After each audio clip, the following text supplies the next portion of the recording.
कृष्णा अपने घने काले बालों को बाहर बालकनी में खड़े होकर सुलझा रही थी। उसकी चाय जैसी भूरी रंगत को उसके बाल और अधिक मादक बनाते थे। शादी के 10 साल बाद भी नमन उतना ही दीवाना था जितना पहले साल था। नमन का प्यार उसकी सहेलियों के बीच ईर्ष्या का विषय था, पर कभी कभी सत्य के व्यवहार से कृष्णा के मन में संशय भी होता था कि क्या यह प्यार है या दिखावा। कुल मिलाकर जिंदगी की गाड़ी ठीक ठाक चल रही थी। छोटा सा परिवार था कृष्णा का, पति नमन और बेटी विहा। परंतु कुछ माह से कृष्णा ने महसूस किया कि नमन देर रात को घर आने लगा है। जब भी कृष्णा पूछती वह यही बोलता कि तुम्हारे और विहा के लिए खट रहा हूँ, नहीं तो मेरे लिए 2 रोटियां ही काफी हैं। मगर कृष्णा के मन को फिर भी ऐसा लगता कि कहीं तो कुछ गलत हो रहा है। मन में यही सब चल रहा था कि बाहर दरवाजे पर घंटी बजी। दरवाजा खोला, देखा तो सामने नमन खड़ा था। इससे पहले कृष्णा कुछ बोलती, नमन बोला, अरे उदयपुर जा रहा हूँ 5 दिनों के लिए, इसीलिए सोचा कि आज पूरा दिन अपनी बेगम के साथ बिताया जाए। और फिर नमन ने 2 पैकेट पकड़ाए। कृष्णा ने खोलकर देखे। एक में बहुत सुंदर जैकेट थी और दूसरे में एक ट्रैक सूट। कृष्णा मुस्कुराते हुए बोली, अच्छा हर्जाना भर रहे हो नए साल पर यहाँ न होने का। नमन उदास होते हुए बोला, बस कृष्णा 2 साल और फिर बस मेरे सारे समय पर तुम्हारा ही हक होगा। कृष्णा रसोई में चाय बनाते हुए सोच रही थी कि नमन आखिर परिवार के लिए सब कुछ कर रहा है और वह है कि शक करती रहती है। शाम को पूरा परिवार विहा के पसंदीदा होटल में डिनर करने गया। लॉन्ग ड्राइव करी और बाद में कृष्णा का पसंदीदा पान और विहा की आइसक्रीम। रात में कृष्णा ने नमन के करीब जाना चाहा तो वह बोला, कृष्णा बहुत थक गया हूँ, प्लीज आज नहीं। कृष्णा मन मसोट कर बोली, यह तुम पिछले 7 महीने से कह रहे हो। नमन बोला, यार वर्क प्रेशर इतना है, क्या करूं, वापस आकर डॉक्टर के पास चलते हैं। शायद काम की अधिकता के कारण मेरी पौरुष शक्ति कम हो गई है। नमन गहरी नींद में डूब गया और कृष्णा सोच रही थी कि कहीं नमन की क्षुधा कहीं और तो पूरी नहीं हो रही है, पर उसका मन यह मानने को तैयार नहीं था। सुबह नमन एयरपोर्ट के लिए निकल गया और कृष्णा विहा के साथ शॉपिंग करने निकल गई। घर आकर विहा अपनी चीज़ों में व्यस्त थी और कृष्णा ने अपना मोबाइल उठाया तो देखा उसमें नमन के मैसेज थे कि वह एयरपोर्ट पहुंच गया है और अब उदयपुर पहुंचकर ही कॉल करेगा। कृष्णा फ़ोन रख ही रही थी कि उसने देखा कि किसी सिद्धार्थ के मैसेज थे। उसने उत्सुकतावश मैसेंजर खोला तो मैसेज पढ़कर उसके होश उड़ गए। सिद्धार्थ के हिसाब से नमन उदयपुर नहीं, नोएडा के लेमन राइस होटल में पूजा नाम की महिला के साथ रंग रंगलियां मना रहा था। कृष्णा को लगा कि शायद कोई उसके साथ मजाक कर रहा है, इसीलिए उसने लिखा, कैसे विश्वास करूं कि तुम सच बोल रहे हो। उधर से जवाब आया, room number 204 sector 62 hotel lemon rice Noida. पूरी रात कृष्णा अनमनी सी रही। नमन का फोन आया, वह बता रहा था कि उसने कृष्णा के लिए एक लाल रंग की बंधेज खरीदी है और विहा के लिए जयपुरी घाघरा। फोन रखकर कृष्णा को लगा कि वह कितना गलत सोच रही थी सत्य के बारे में। दोपहर में कृष्णा मैसेंजर पर सिद्धार्थ को ब्लॉक करने ही वाली थी कि उसने देखा 3 फोटो थे जो सिद्धार्थ ने भेजे थे।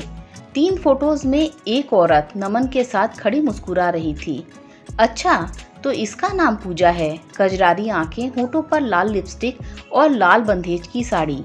क्या अपनी महबूबा की उतरन ही उसे नमन पहनाता है। सुबह कृष्णा विहा को साथ लेकर मेरठ से नोएडा के लिए निकल गई। वह अब दुविधा में नहीं रहना चाहती थी। नोएडा में वह अपने मम्मी पापा के पास पहुंची।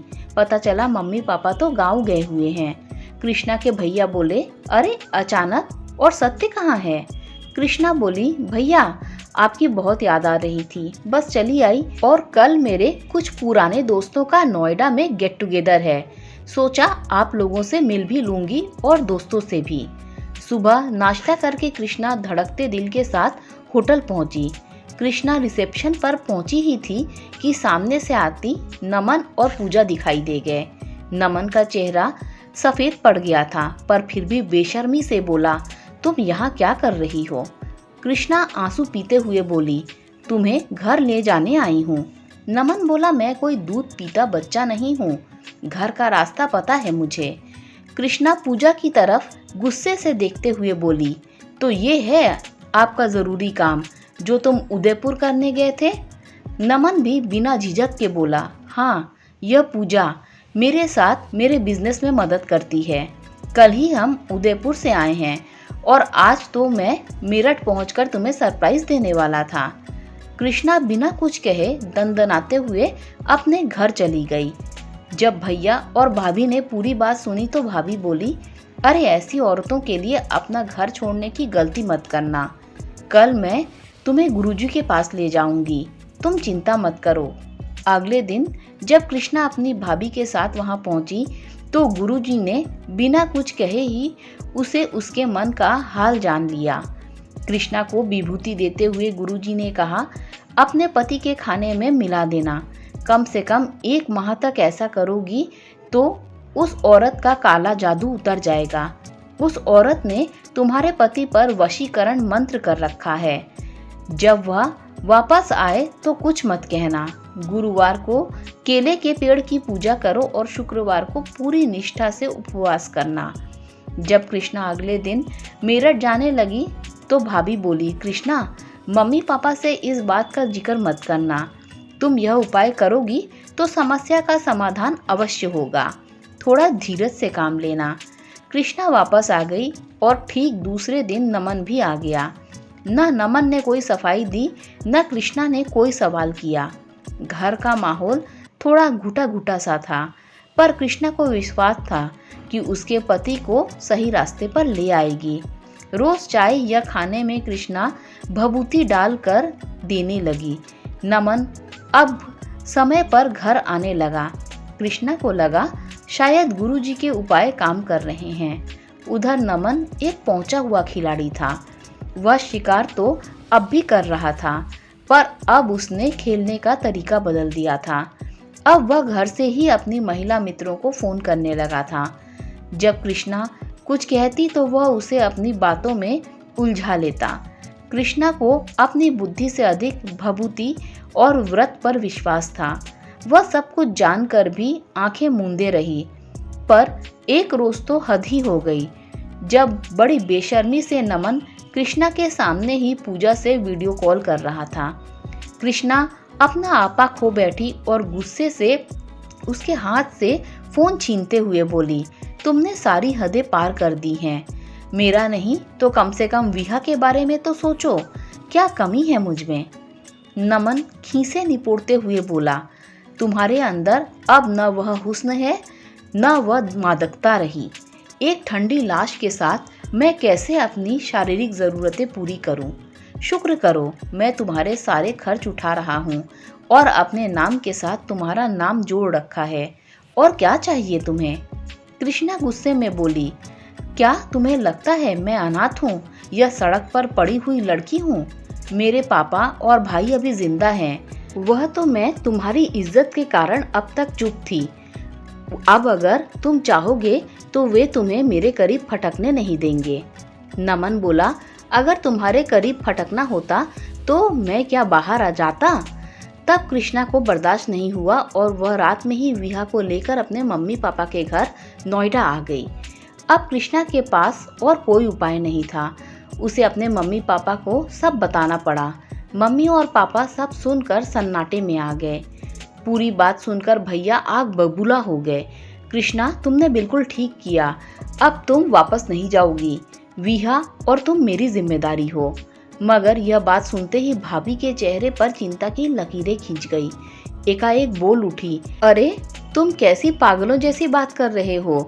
कोई ऐसे अपना घर छोड़ सकता है क्या? फिर आज ही नहीं कल की सोचो। विहा और कृष्णा की पूरी जिंदगी का सवाल है। कृष्णा तो नौकरी भी नहीं करती, अपना और विहा का खर्च उठा सके जिससे। भैया बोले, अरे तो इस घर पर उसका बराबरी का हक है। भाभी उसके आगे कुछ न बोल सकी, पर वह भैया की इस बात से नाखुश है, यह बात कृष्णा को पता थी। दिन हफ्तों में और हफ्ते महीने में परिवर्तित हो गए, पर नमन की तरफ से कोई पहल नहीं हुई। कृष्णा को समझ में नहीं आ रहा था कि उसका फैसला सही है या गलत। विहा की आंखें, मम्मी पापा की खामोशी, सब कृष्णा को कचोटते थे। भैया ने कह तो दिया था कि वह भी इस घर की संपत्ति में बराबर की हकदार है, पर कृष्णा में इतना हौसला नहीं था कि वह इस हक के लिए खड़ी हो पाए। एक दिन कृष्णा अपने पापा से बुटीक खोलने के बारे में बात कर रही थी।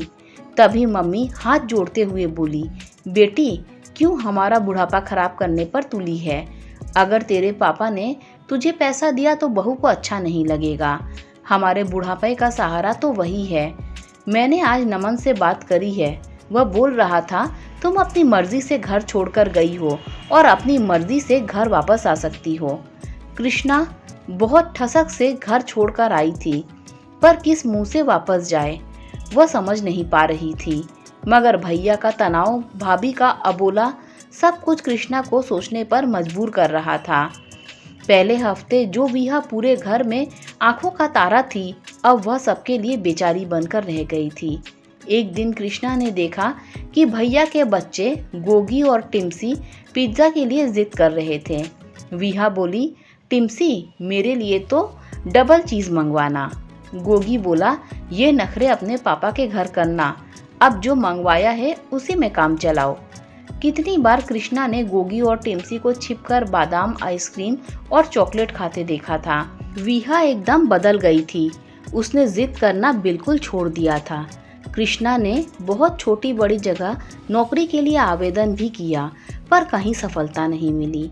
हर तरफ से थक हार कर कृष्णा ने गुरुजी को फ़ोन किया। गुरुजी ने बोला, इस अमावस्या पर अगर वह अपने पिया के घर जाएगी तो सब ठीक हो जाएगा। कृष्णा ने जब यह फैसला अपने परिवार को सुनाया तो भाभी एकदम चहकने लगी। अरे कृष्णा, तुमने बिल्कुल सही किया। बच्चे को मम्मी और पापा दोनों की ज़रूरत होती है। तुम क्यों किसी तितली के लिए अपना घर छोड़ती हो? तुम रानी हो उस घर की और उससे सम्मान के साथ रहो। कृष्णा मन ही मन जानती थी कि वह रानी नहीं, एक अनचाही मेहमान है इस घर की, और एक अनचाहा सामाजिक रिश्ता है पिया के घर का।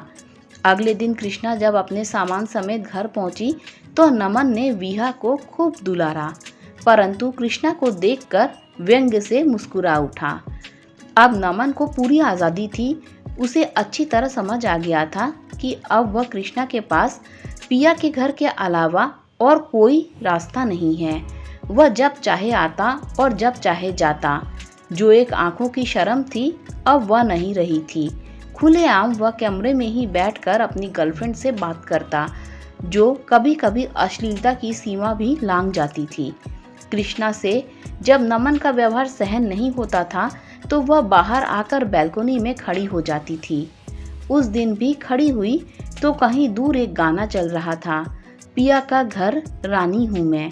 गाने के बोल साथ साथ कृष्णा की आंखों से आंसू भी टप टप बह रहे थे। दोस्तों, अगर इस स्टोरी ने आपके दिल को छुआ हो तो लाइक शेयर सब्सक्राइब कर दीजिएगा। Thanks for watching with